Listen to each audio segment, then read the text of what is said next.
તમારા ઘરે કેવું છે એ કોમેન્ટ કરજો. અમારે તો કઈ પણ કટિંગ નું કામ હોય ને એ દવના માથા પર છે નહીં? આપણે નહીં, મોસ્ટલી બધે એવું જ હશે. આ કટિંગ કરવાનું તો છે ને મોસ્ટલી ઘરવાળા જોડે જ કરાવે. હા તો ખાવું હોય તો કટિંગ કરો. ભાઈ એવું કઈ કીધું મેં? કટિંગ કરશો તો બનશે એવું છે. બરાબર છે. આજે હલવો બનાવે છે, 2 કિલો ગાજર આપી દીધા, કાપો કે તમારે અને 2 છીણી આપો કિલો કે. નહીં 1.5 કિલો જ છે. હા, જે હોય હવે.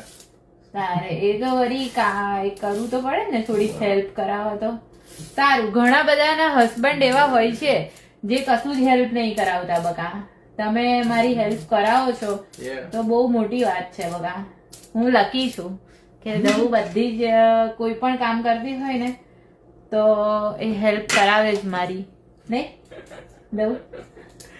છે ને આવું કઈ કઈ પછી છે ને ચણા જળ પર ચડાવે પછી આવું તો ચડાવું જ નહીં, મારે શું થાય? બરાબર ને? તમે સારું કહું તો એવું લાગે તો પછી વાંધો નહીં. બરાબર છે. ચલો આવું કામ કર્યા કરો. ચલો જેને હલવો ખાવો હોય એ પેલા ગાજર છીનવા માટે આવી જાઓ. આવો ત્યાર પછી કેનેડા.